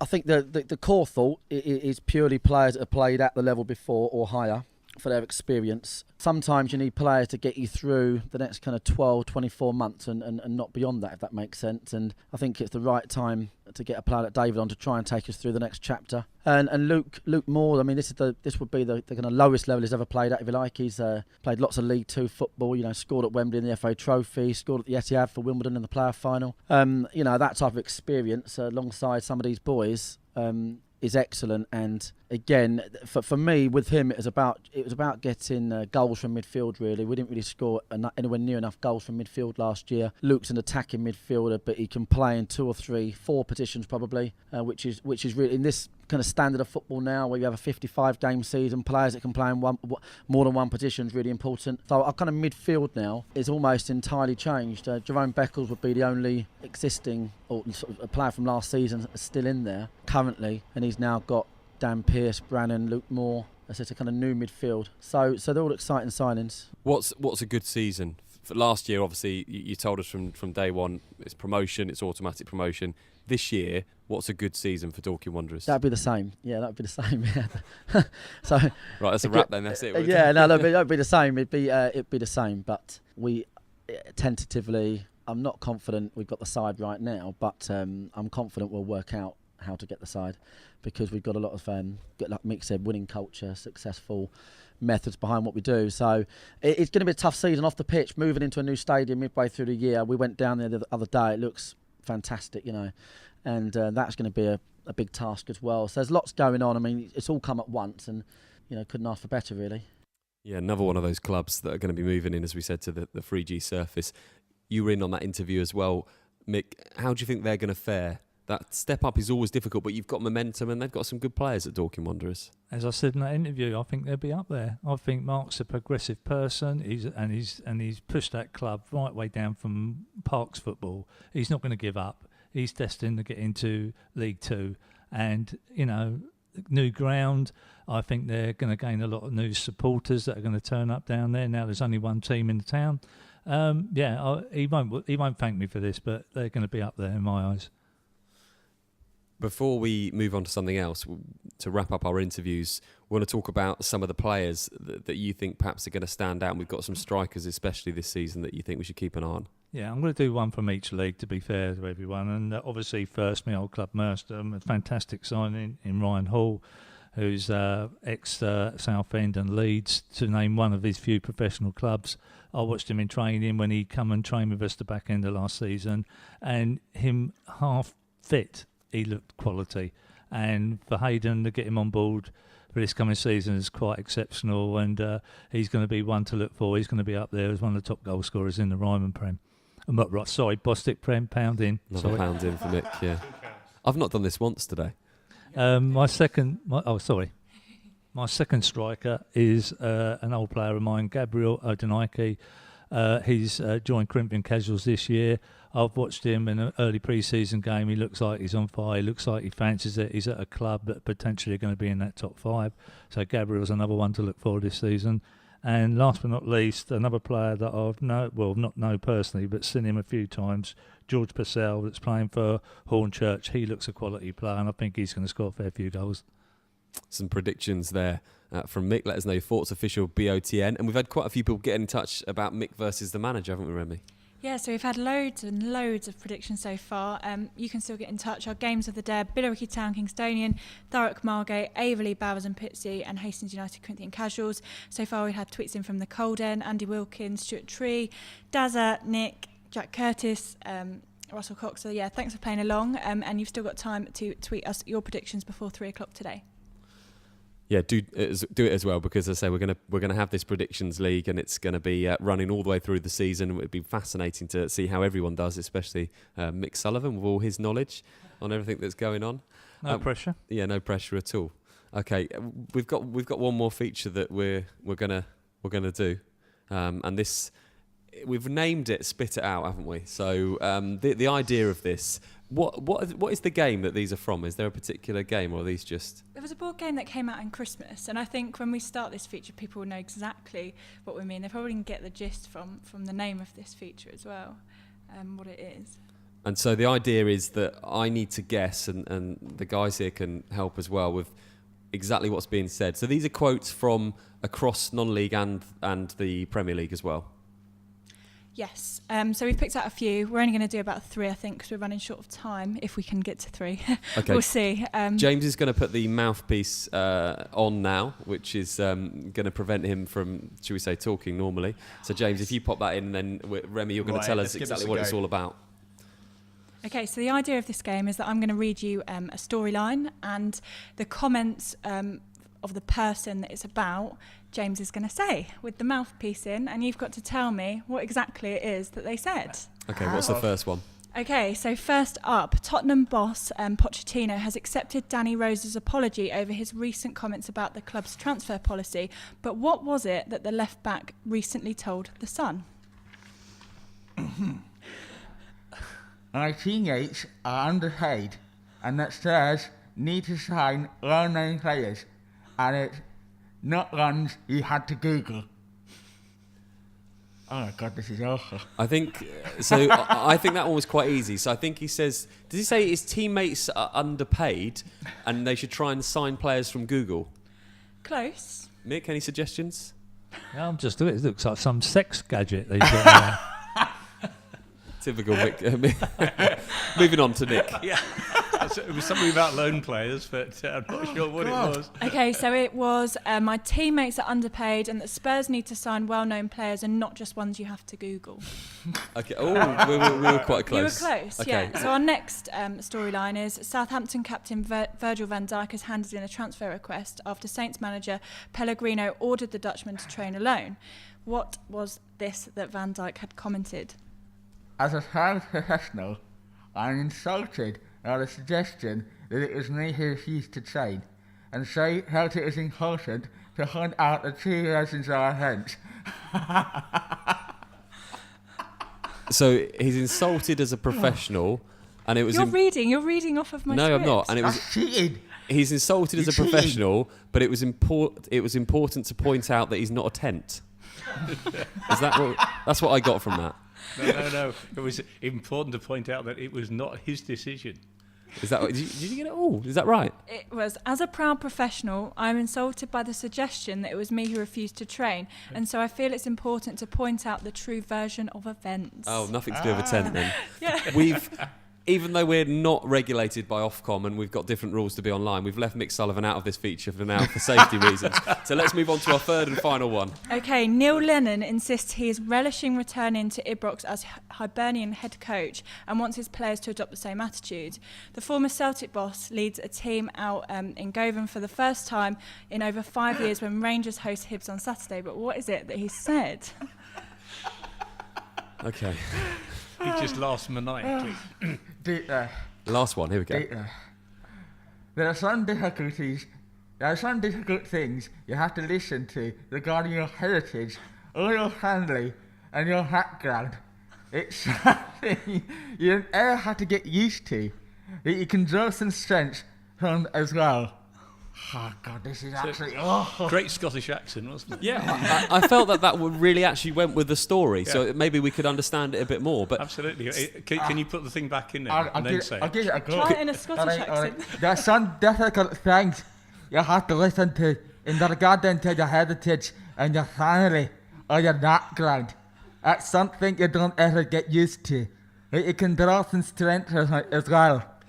Do you know what? we got him much perfectly better, understandable in a Scottish voice. He's Northern Irish, though. He's not Scottish. Heritage and granary I got from that, but what was the actual line? Family. Okay, James, you can take that I think now. he said it perfectly with the Scottish accent and the mouthpiece. But it was, there are some difficult things you have to listen to regarding your heritage or your family or your background. It's something you don't ever get used to, but you can draw some strength as well. There we are. Well, do you know what? We'll keep persevering with that, but I hope you enjoyed the first attempt. It was live on Periscope as well. Awful. Absolutely awful.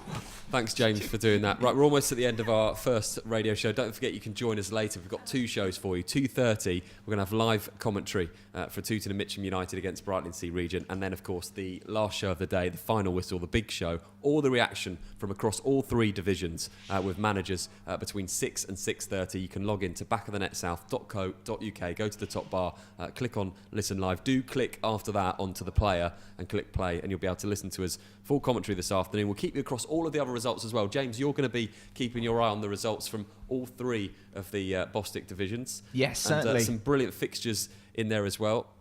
And then the final whistle, as we said, all the manager interviews from the day. And we will hear from James Webster, the Brightlingsea Regent manager, and Frank Wilson, who's been on the show today as well.